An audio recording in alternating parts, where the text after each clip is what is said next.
The church doors opened in the middle of Pastor Samuel's memorial service. Every hymn stopped. 3 men in dark suits entered first. Then Dante Russo stepped through the doorway, rain shining on the shoulders of his black overcoat. Everyone in South Philadelphia knew his name. They knew which businesses paid him for protection. They knew which men disappeared after refusing. And they knew Pastor Samuel had spent 12 years insisting that even Dante Russo possessed a soul worth saving. Grace Bennett had never believed him. She rose from the front pew, her curvy figure wrapped in a simple navy dress, and blocked the center aisle before Dante could reach the altar. "You're interrupting a memorial." Dante's gray eyes settled on her. "You're the bookkeeper. My name is Grace." "I know." Something in the way he said it tightened her chest. They had never met, yet he looked at her as though her name had been waiting in his mouth for years.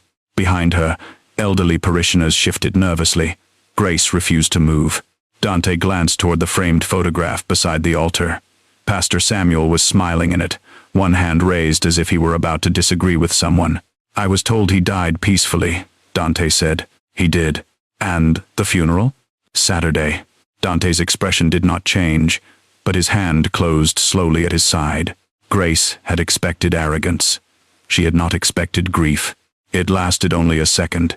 Then he removed a folded document from his coat. "Street Matthews owes my family $480,000. The payment was due this morning." A frightened murmur spread through the sanctuary. Grace stared at him. "You came to collect a debt the day after he died? The debt doesn't disappear because the man who signed it is gone."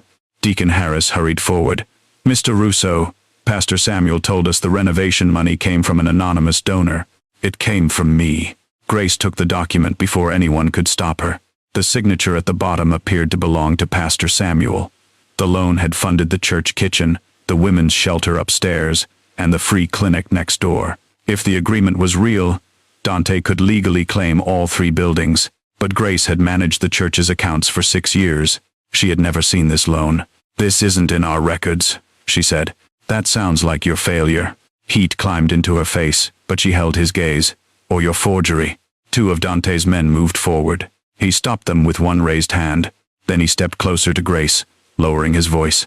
"Be careful what you accuse me of in front of witnesses. Be careful what you bring into my church and call the truth." For the first time, something almost like respect appeared in his eyes. Dante looked past her toward Pastor Samuel's photograph. "He gave me his word. And he taught me that a man's character is measured by what he does when nobody can stop him." Grace returned the document. "Right now, an entire church is watching." Dante did not take it. "You have until 6 tonight. Pay the debt, or my attorneys begin transferring the property." A woman in the second pew began to cry. The shelter housed 14 mothers and 21 children. Closing it would put every one of them back on the street. Grace wanted to tear the agreement in half.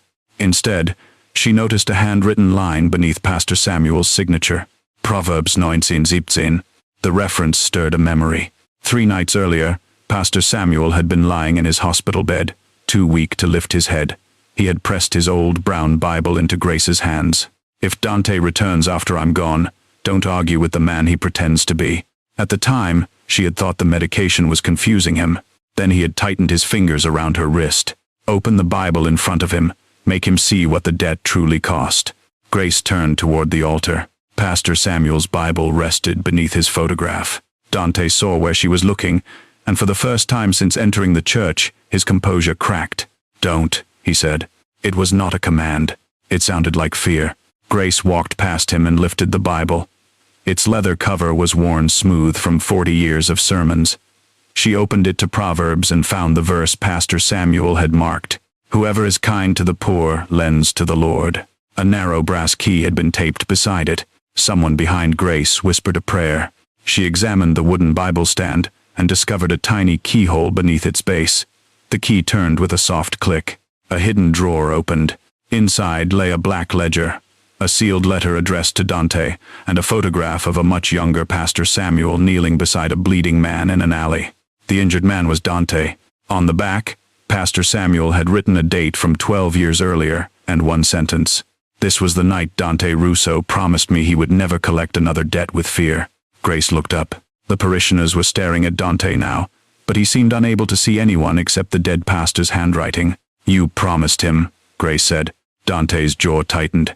"That promise had conditions." Grace opened the black ledger. Page after page listed payments made to families across the city. Medical bills, funeral costs, rent, college tuition. Every payment had come from companies connected to Dante Russo. Then she reached the final page. Her own father's name was written across the top.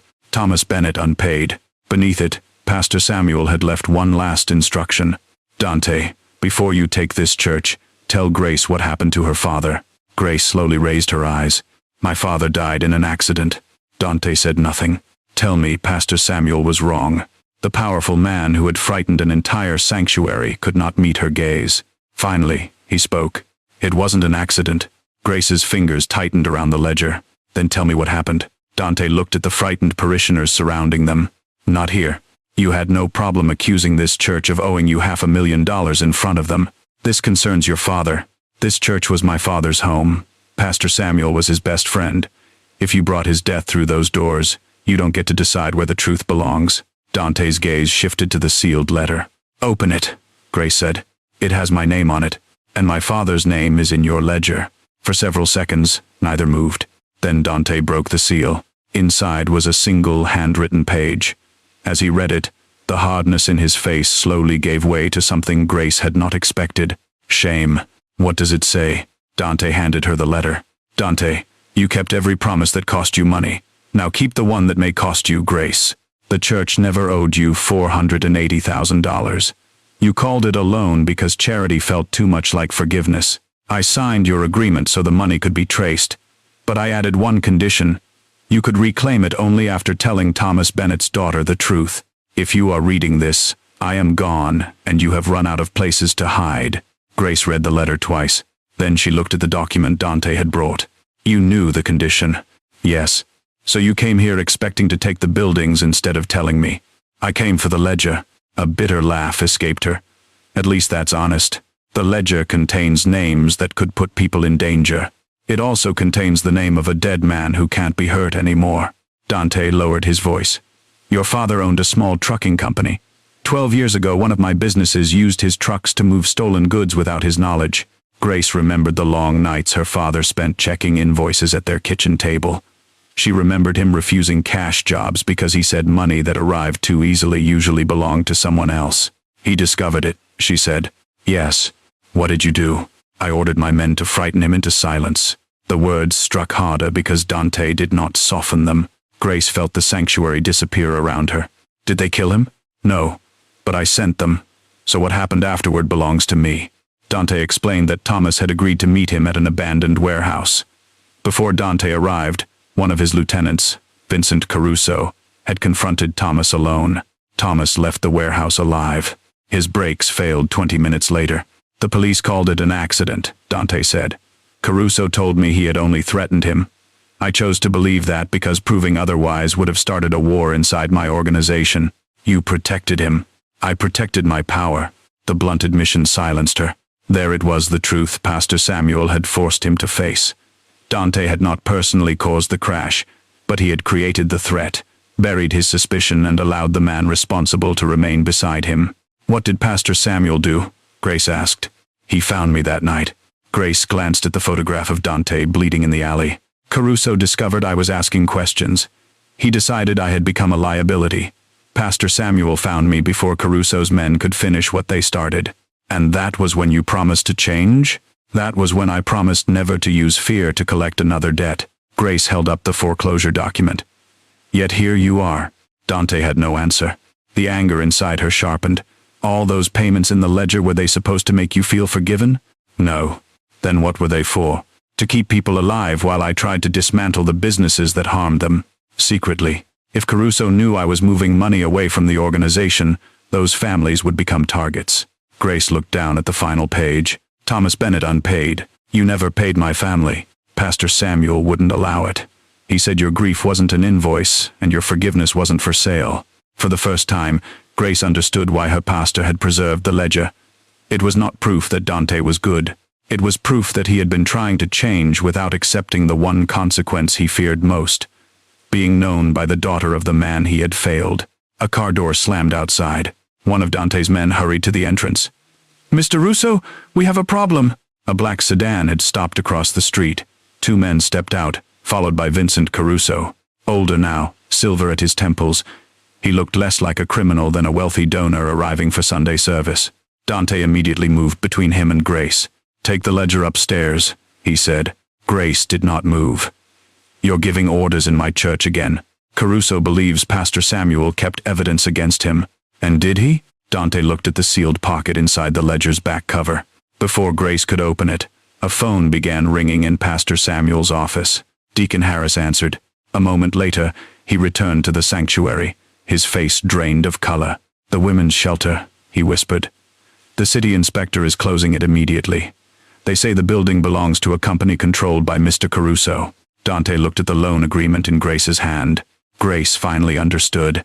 He had not arrived first because he wanted the church. He had arrived because someone else was already trying to take it. The front doors opened again. Vincent Caruso entered smiling. "Grace Bennett," he said, "before you trust Dante's confession, you should ask who gave the order to destroy your father's truck." Dante went completely still. Caruso's smile widened. "Because it wasn't me." Grace looked from Caruso to Dante. "Who gave the order?" Dante's silence answered before his mouth did. "I did," he said. The admission seemed to empty the sanctuary of air. Caruso reached inside his coat and removed a small digital recorder. 12 years ago, Dante left me a message concerning Thomas Bennett." He pressed play. Dante's younger voice filled the church. "Bennett has seen too much. Make sure his truck never moves again." The recording ended. Grace felt the floor tilt beneath her. "You said you only ordered them to frighten him." "That was what I meant," Dante said. "Destroy the truck while it was parked. Keep your father from making his delivery to the police." "But those weren't your words." "No. You gave that order to men who used fear for a living." Dante's face tightened. "And I have carried the consequence of that every day since." Caruso smiled. "How convenient. He gives the order, your father dies, and now he wants credit for feeling guilty." Grace wanted to reject everything Caruso said, but Dante's own voice had confirmed the ugliest part. He had set the tragedy in motion. Caruso stepped toward her. "Give me the ledger, and I'll release the church from every property claim." Dante blocked his path. "You don't own the church. 3 shell companies, 2 transferred deeds, and a city inspector who understands cooperation say otherwise. The ledger won't protect you." "No, but the evidence hidden inside it might destroy me." Grace remembered the sealed pocket in the back cover. She opened it before either man could stop her. Inside was a memory card wrapped in a note from Pastor Samuel. "Grace, truth without responsibility becomes another weapon. Listen to all of it." Deacon Harris brought a laptop from the office. Grace inserted the card and found a single audio file dated 6 months after her father's death. Pastor Samuel's voice played first. "State your name." A frightened man answered. "Elias Ward. I repaired commercial trucks for Caruso Logistics. Tell me what Vincent Caruso paid you to do." "Disable Thomas Bennett's brakes." Caruso's smile vanished. The recording continued. Elias explained that Dante had ordered Thomas's truck destroyed while it was parked at the warehouse. Caruso had changed the instruction. He wanted Thomas dead, and he wanted Dante blamed if the truth ever surfaced. "Why?" Pastor Samuel asked. "Mr. Bennett found records showing Caruso was stealing from the Russo organization. If Bennett spoke, both men would discover it." Grace paused the recording. Caruso's men shifted near the entrance. "You murdered my father to hide your theft." Caruso's expression hardened. "A terrified mechanic told a pastor a story. That isn't proof." "There are payment numbers," Deacon Harris said, staring at the screen. Pastor Samuel attached bank transfers. For one hopeful second, Grace thought the nightmare had ended. Then Caruso laughed quietly. "You still don't understand what your beloved pastor did." He turned to the congregation. "Samuel kept evidence of murder for 12 years. He never went to the police because exposing me would also expose Dante's businesses. Your pastor protected a mafia boss." "No," Dante said. "He protected the families listed in that ledger." Caruso looked at Grace. "Ask Dante how many innocent people lose their homes when those companies are frozen. Ask how many employees discover their paychecks came from criminal money." Grace turned toward Dante. Again, he did not deny it. "The businesses in that ledger are connected to everything," he said. "The church renovations, the clinic, the shelter, and hundreds of legitimate jobs." So Pastor Samuel stayed silent. He gave me time to separate the legal businesses from the organization and build a restitution fund. I kept delaying the final transfer because signing it would remove Caruso's protection and mine. Grace finally understood the real condition behind the church debt. The $480,000 was never the point. Pastor Samuel had used the agreement to force Dante into a final choice. He could reclaim the church and preserve his empire, or surrender control of the businesses and let the truth emerge. "You came for the ledger so you could hide it," she said. Dante met her eyes. Yes, the honesty hurt more than another lie. Caruso extended his hand toward Grace. "Give it to me. The shelter stays open, the church keeps its property, and you never have to see either of us again." Dante did not reach for the ledger. Instead, he turned to one of his men. "Call Assistant District Attorney Monroe. Tell her I'm ready to deliver the accounts, the recordings, and my full statement." Caruso's confidence finally cracked. "If you do that, every asset connected to your name will be seized." "I know. You'll destroy everything your family built." "No," Dante said. "I'll stop making innocent people pay to preserve it." Grace searched his face. "Why should I believe you now?" "You shouldn't." He removed the signed loan agreement, tore it through Pastor Samuel's signature, and placed the pieces on the altar. "Believe what I do next." Caruso moved toward the doors, but Dante's men closed them. "No threats," Dante ordered. "No weapons. He leaves when the police arrive." Sirens sounded faintly in the distance. Then Grace's phone rang. It was the director of the women's shelter. Grace answered and heard children crying in the background. "Grace, Caruso's people shut off the power and changed the locks. We have 20 minutes to get everyone out." She looked at Caruso. He appeared calm again. "If Dante submits those records," he said, "the shelter disappears tonight. Every family inside becomes collateral damage." Dante stared at the black ledger, then at Pastor Samuel's photograph. To expose Caruso, he would have to surrender his empire. But to save the shelter before nightfall, he would have to use that empire one last time. Dante took Grace's phone. "Tell the shelter director not to move anyone." Grace stared at him. "The power is off. Children are inside." "I heard you." He called his attorney and placed the phone on speaker. "Release the restitution trust," Dante said. "Every legitimate property, every clean business, and every dollar Pastor Samuel identified." A stunned silence followed. "Dante," the attorney finally said, "once those documents are filed, you cannot reverse them. You'll lose controlling interest in nearly everything." "That's the point." Caruso laughed. "The trust won't stop an eviction." "No," Dante said, "but this will." He opened the ledger to a page listing the shell companies connected to the church. Beside each company, Pastor Samuel had recorded a date, an account number, and the name of its real owner, Caruso. Dante photographed the pages and sent them to his attorney. "File for an emergency injunction," he ordered. "Send the ownership records to the city, the utility company, and Assistant District Attorney Monroe. Then use my personal account to restore the shelter's power and replace every lock Caruso changed. You'll be admitting that you knew about those companies." "I did know. That statement could be used against you." "It should be." Grace watched him closely. He was not bargaining for immunity or asking which assets he could protect. He was dismantling his own defenses. Caruso's voice turned cold. "You think one noble gesture will erase Thomas Bennett?" Dante faced him. "No. Then why destroy yourself?" "Because Pastor Samuel was right. Remorse that protects the guilty is only cowardice wearing a better suit." The sirens grew louder. Caruso moved toward a side door, but Grace stepped into his path. She was afraid. He could see it. So could Dante. Yet Dante did not threaten him or command his men to restrain him. "Let him pass," Dante said. Grace turned sharply. "He'll run. Then the police will find him. If I imprison him here, I prove I'm still the man Pastor Samuel tried to save." Caruso reached the door just as two police officers entered from outside. Behind them came Assistant District Attorney Elena Monroe. "Vincent Caruso," she said. "Step away from the exit." Caruso looked at Dante's men, waiting for them to protect the organization from the authorities. None of them moved. Monroe took the memory card, the recorder, and the ledger from Grace. After reviewing the transfer records, she ordered Caruso detained while investigators verified the evidence. As an officer placed him in handcuffs, Caruso looked back at Dante. "You gave away an empire for a church that will hate you when this is over." Dante glanced at Pastor Samuel's photograph. "Then at least it will still be standing." Grace's phone rang again. The shelter director was crying when Grace answered, but this time with relief. "The power just came back. A locksmith is removing the new locks, and the city suspended the closure order. The families can stay." A cheer rose from the sanctuary. Grace closed her eyes as the tension left her body. Around her, parishioners embraced one another. Deacon Harris sank into a pew and whispered a prayer of thanks. Dante remained alone beside the altar. Monroe approached him. "I received your attorney's files," she said. "They include records of racketeering, money laundering, and obstruction. I know. Your cooperation will matter. It won't erase your involvement. I'm not asking it to." She studied him for a moment. "Then I need you to come with me." Grace looked at his men. Not one tried to interfere. Dante removed his watch and handed it to the youngest of them. "Sell it. Divide the money among the employees whose wages are frozen. Then go home and find honest work." The man's eyes filled, but he nodded.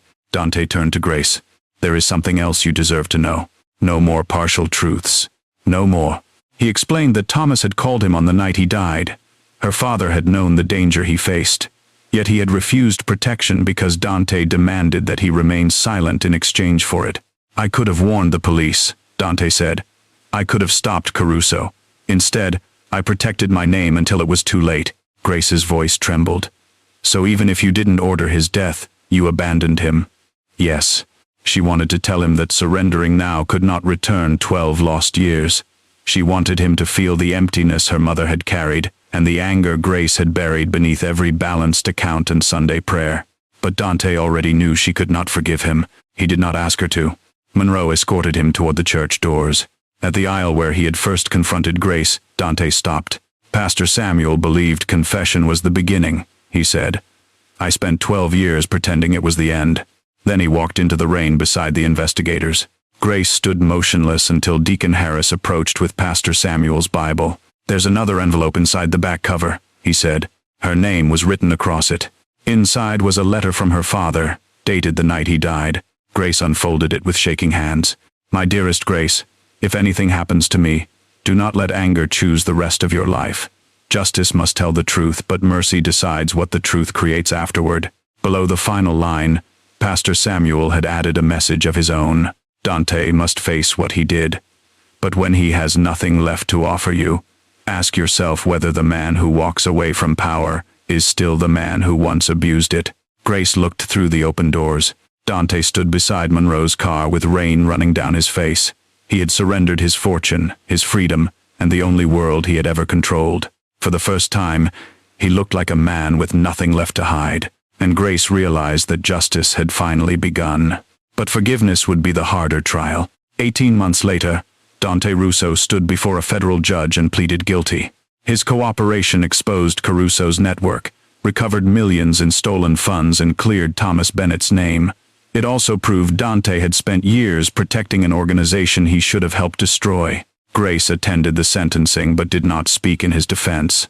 When the judge invited her to address the court, she looked directly at Dante. "My father deserves justice," she said.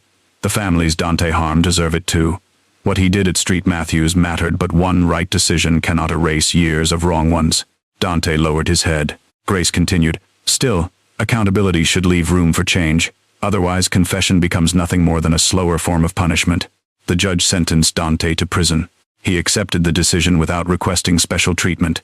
The restitution trust survived the investigation because Dante had surrendered it before his assets were seized. Street Matthews kept its sanctuary, clinic, and shelter. The remaining legitimate businesses were transferred to an independent foundation supporting families harmed by organized crime. Grace became its financial director. For nearly a year, she did not contact Dante. She needed time to separate mercy from loneliness and forgiveness from forgetting. Then, on the anniversary of Pastor Samuel's death, she mailed Dante a copy of Proverbs 19:17. Beneath the verse, she wrote, "The shelter served 47,000 meals this year. Your choice helped make that possible." His reply contained only 2 sentences. "Thank you for telling me. I am learning that doing good feels different when no one owes you gratitude." Their letters continued. Dante never asked Grace to forgive him. He wrote about the inmates he helped study for equivalency exams, the apologies he had sent without expecting answers, and the names from Pastor Samuel's ledger that he now remembered without hiding behind money. Grace told him about the shelter children, the church roof, and the stubborn tomato plants growing behind the community kitchen. 5 years later, Dante walked out of prison carrying 1 cardboard box. No men in dark suits waited for him. No expensive car stood at the curb. Grace was there alone. Dante stopped when he saw her. "You didn't have to come. I know. He looked older. The authority remained in his posture, but the expectation of obedience was gone. I can't give you back your father, he said, and I won't ask you to see me as the man Pastor Samuel hoped I could become. Grace studied him quietly. I don't, she said.